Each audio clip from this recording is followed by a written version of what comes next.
Olá, bom dia, bom dia. A paz do Senhor Jesus, que Deus abençoe a todos nesta manhã. Aqui esfriou um pouco, está chovendo, graças a Deus, amenizando um pouco do calor. E eu estou aqui nesta manhã, preparei um estudo agora, bem legal, e vou estar passando para vocês. Passem também para outras pessoas, para que elas possam ser abençoadas. Aqui é o professor Nelson, o pastor Nelson. Eu vou estar falando sobre espiritualidade pentecostal. É um assunto muito bom, ok? Compartilhem aí com outras pessoas. A nossa primeira live deste dia, eu agradeço a Deus pela noite que o Senhor me concedeu.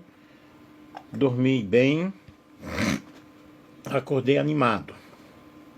A espiritualidade pentecostal é um tema que pulsa como um culto de domingo à noite, vibrante, comunitário, cheio de expectativa e marcando uma busca intensa pelo encontro com o divino.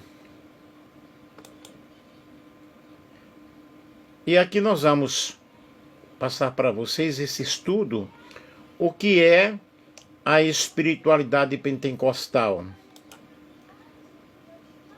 Ela se caracteriza por uma experiência direta com o Espírito Santo, vivida de uma forma pessoal e comunitária. Não se trata apenas de crer em doutrinas, mas de experimentar o impacto, de experimentar o poder sobrenatural do Espírito Santo, algo sobrenatural como realidade presente.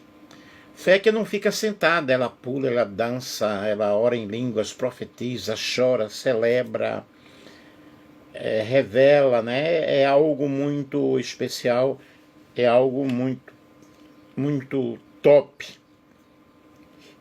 E as palavras que nós podemos encontrar aqui para o nosso trabalho é experiência, avivamento, poder espiritual, santificação, expectativa do milagroso. E um pentecostal, uma pessoa pentecostal, acredita que Deus ele continua agindo hoje, como no livro de Atos. A Bíblia não é um museu, a Bíblia realmente é um manual de operação, é um manual de experiências sobrenaturais, e quando nós estudamos a Bíblia, nós nos deparamos com várias situações, com vários exemplos bíblicos de pessoas que foram impactadas pelo poder do Espírito Santo.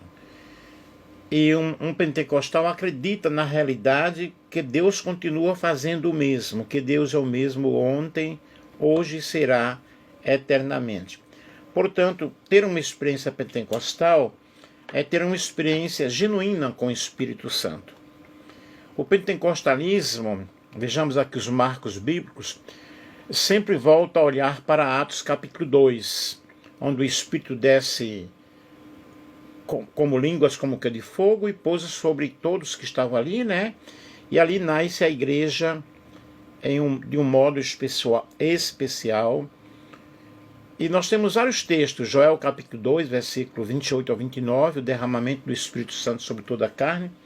E cumprindo-se o dia de Pentecoste, continua até hoje sendo derramado o Espírito Santo na vida das pessoas. Marcos capítulo 16, versículo 17 ao 18, nós vemos os sinais que acompanham aqueles que creem, né? Falaram novas línguas, colocaram as mãos sobre os enfermos e eles ficaram curados.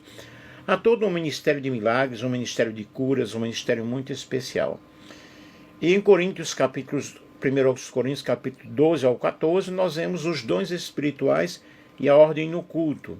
Em Romanos capítulo 8, nós vemos uma vida guiada, uma vida cheia do Espírito Santo. Características da espiritualidade pentecostal. Nós temos um culto vibrante, né? O enfoque, na realidade, o enfoque pentecostal é um enfoque experimental, através de testemunhos, busca pelo batismo com o Espírito Santo, oração intensa e fervorosa. Os cultos são cultos vibrantes, cultos com muita alegria, músicas de muita alegria, liberdade litúrgica, emoção como a parte da fé. E também os dons espirituais. Num culto pentecostal, nós observamos a manifestação de línguas estranhas, cura, profecia, revelação, a libertação.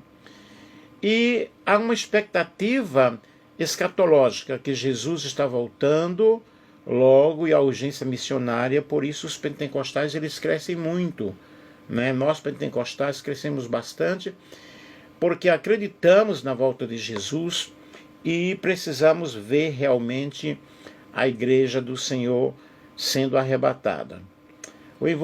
Há um envolvimento comunitário onde todos ali se ajudam, buscam, na realidade, ensinar um ao outro. A santificação prática é muito forte, uma mudança visível de vida, uma conversão com ruptura real. E o pentecostalismo, ele olha para a vida com lentes que enxergam guerra espiritual, que enxergam milagres no cotidiano, a presença de Deus, a solução de vários problemas. Na realidade, ser pentecostal é entregar-se. O verdadeiro pentecostal, ele acredita na atuação dos dons. E ele vive e convive com essa situação de uma forma maravilhosa. Vejamos aqui as raízes históricas. Vamos dar um breve passeio aqui. O movimento moderno, ele emerge de 3 grandes fontes.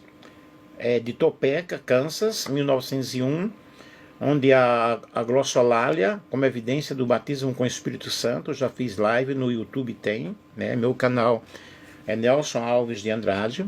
Podem buscar lá que vocês irão encontrar assuntos. Desculpem, tá? Sobre o pentecostalismo. E em Topeka, Kansas, em 1901, o início da doutrina da glossolalia, como evidência do batismo com o Espírito Santo. Eu tenho até uma imagem aqui, vou mostrar para vocês. Veja aí, tá? Topeka, Kansas. Aí nós temos as pessoas, nós vamos falar sobre eles, ok? E vamos aqui detalhar sobre justamente esse movimento tão glorioso que trouxe uma mudança muito grande para o mundo inteiro. E aqui vai uma explicação bem detalhada, com um contexto histórico, teologia e dinâmica sobre como em Topeka, Kansas, no dia 1º de janeiro de 1901, emergiu essa visão da pessoa que fala em línguas, né? Do falar em línguas, glossolalia, que era a evidência inicial do batismo com o Espírito Santo. No contexto histórico, nós vemos em 1873 a 1929, Charles Fox Parham era um pregador dos Estados Unidos, ligado ao movimento Holiness, que é a santificação, que acreditava que havia o batismo com o Espírito Santo, além da conversão e da santificação. Aí, em outubro de 1900, Parham fundou a Bethel Bible School em Topeka, Kansas, para formar estudantes procurando esse algo mais, essa relação com essa experiência com o Espírito Santo. Os estudantes eles foram convidados a procurarem nas Escrituras qual era justamente a evidência bíblica de alguém que havia recebido o batismo com o Espírito Santo. Aí o evento de 1º de janeiro de 1901, na véspera de Ano Novo, 31 de dezembro de 1900, e a madrugada de 1º de janeiro de 1901, o grupo se reuniu em vigília e oração para buscar essa experiência do Espírito Santo. E durante esse tempo, uma estudante chamada Agnes Osman pediu que Parham impusesse as mãos para que ela recebesse o Espírito Santo, segundo a crença deles. E logo após a imposição de mãos, Osman começou a falar em línguas, segundo o relato, em chinês ou outro idioma desconhecido. e ficou incapaz de falar inglês por alguns dias. Aí nós vemos aí a teoria glossolalia como evidência. O resultado do estudo bíblico, os alunos concluíram que as ocasiões em que o Espírito Santo foi derramado, um dos sinais consistentes era o falar em línguas, ou outras línguas. E Parham também ensinou que o batismo com o Espírito Santo é uma experiência distinta da conversão ou santificação e teria como evidência o dom de línguas. Esse entendimento viria a se tornar uma pedra angular da teologia pentecostal clássica. E se você foi batizado no Espírito, você falará em línguas. Eu fui batizado com o Espírito Santo aos 12 anos de idade.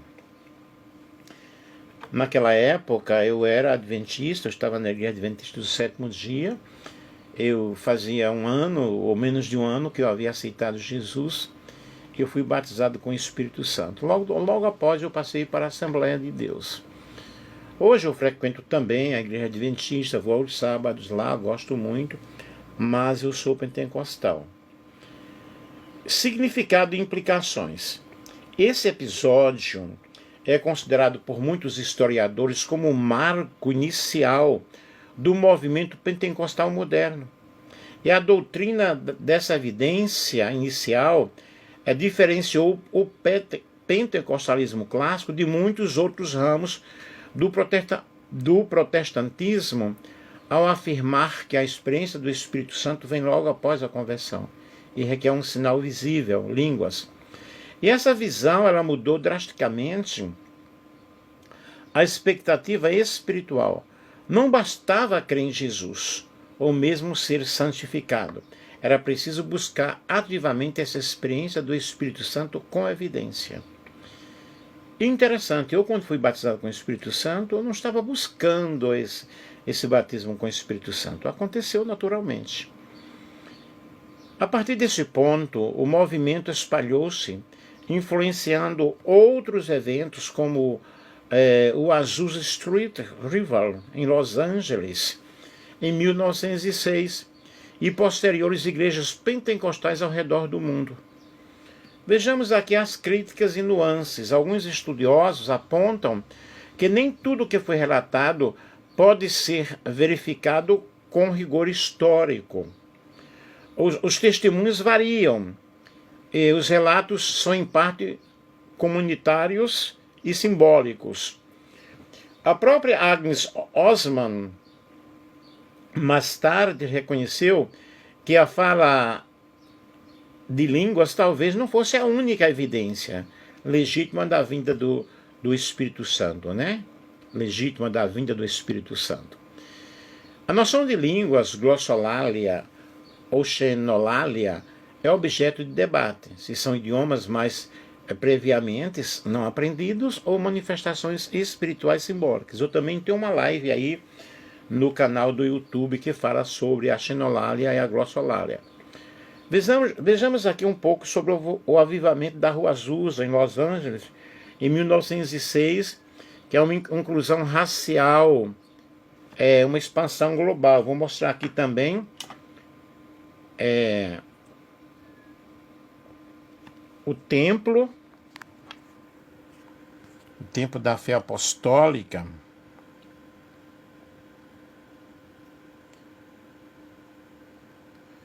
Olha aí, né?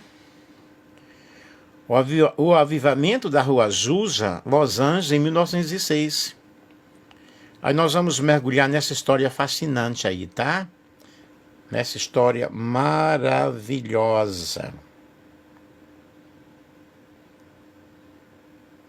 Tranquilos? Fiquem ligadinhos conosco que nós vamos continuar aí.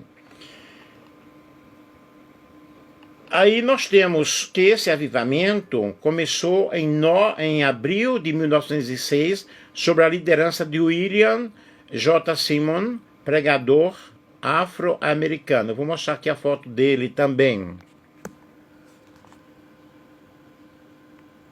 Observem aí. William Simon. E o local principal, o prédio na rua 312, Azusa Street, em Los Angeles.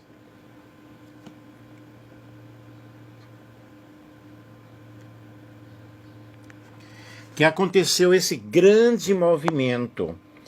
Uma antiga igreja da AME, African Methodist Episcopal, que se transformou na missão que hospedou o avivamento. Um dos aspectos distintivos, nós vemos congregações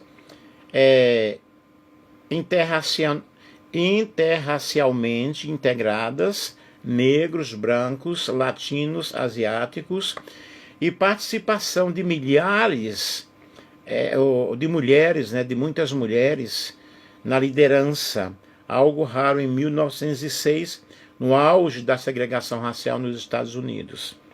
E o movimento propagou-se rapidamente mundo afora.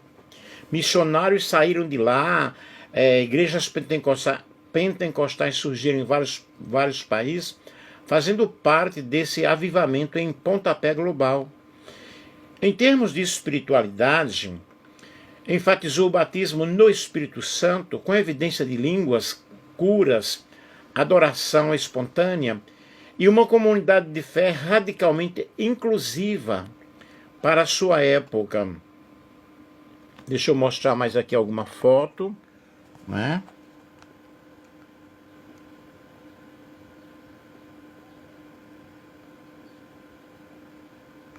Então vocês observem aí, né? Eu tenho as referências aqui. São as referências.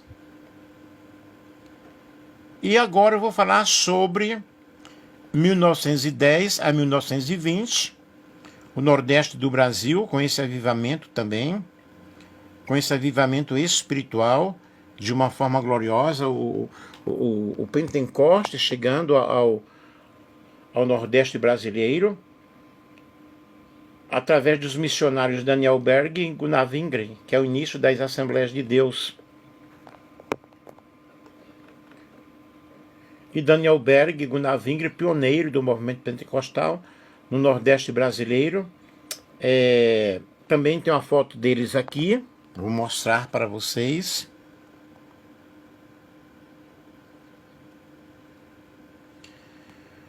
Daniel Berg e Gunnar Wingre, pioneiros do movimento pentecostal no Nordeste brasileiro, fundador das Assembleias de Deus. Aí está.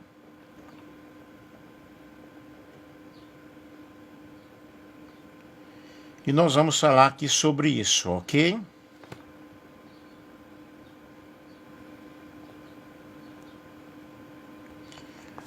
Quando surge realmente a Assembleia de Deus no Brasil. Data, contexto, personagens e sobre como Daniel Berg e Gunnar Wingre chegaram ao Brasil, 1910 a 1920, e lançaram as bases da Assembleia de Deus. Com muito trabalho, com muita cura divina, com excesso de batalha espiritual, e teólogos pentecostais, eles têm trabalhado para equilibrar essa experiência, esse discernimento. E nós vemos essas contribuições do pentecostalismo para o cristianismo global, né? E nós vemos o Nordeste brasileiro sendo invadido pelo Espírito Santo, pelo poder do Espírito Santo. Apenas eu dei uma pincelada aqui, mostrando para vocês sobre esse movimento maravilhoso, sobre esse movimento pentecostal glorioso. E no Brasil nós observamos, na realidade, o Espírito Santo agindo de uma forma maravilhosa, de uma forma toda especial, agindo na vida das pessoas, mudando a vida das pessoas. E Daniel Berg e Gunnar Wingre, eles trouxeram essa mensagem, né? Naquela época, eram na Igreja Batista, lá em Belém do Pará, e ali houve realmente o batismo com o Espírito Santo, que eu não vou me estender muito aqui, sobre isso, mas o poder de Deus foi muito forte ali no Nordeste, que foi se espalhando para outros lugares, para outras terras dentro do Brasil, outros estados. E hoje nós temos o grande movimento da Assembleia de Deus brasileira, que atua através dos dons do Espírito Santo de uma forma sobrenatural, de uma forma gloriosa. E, como eu estava falando, dessa contribuição do pentecostalismo para o cristianismo global, ele renovou a crença no agir sobrenatural, curas divinas, revelações, muitos milagres, muitas curas acontecem nos meus pentecostais. Trouxe a música, né, uma expressão contemporânea muito forte. Expandiu a missão até as periferias do mundo, porque os pentecostais eles estão em todos os lugares do mundo. Valorizou leigos e ministérios, e mulheres no ministério, e todo pentecostal ele é um pregador. Tornou a igreja mais calorosa e comunitária. O pentecostalismo é, na realidade, o motor do avivamento e transformação social. E a espiritualidade pentecostal é como um rio impetuoso, às vezes transborda em milagres de margens, né? E precisa de milagres de margens, mas por onde passa realmente leva a vida. Não quer espectadores, quer participantes. E o Espírito Santo chama para realmente dançar nessa sala, para cantar alto, para viver uma fé que diz: o reino de Deus está chegando.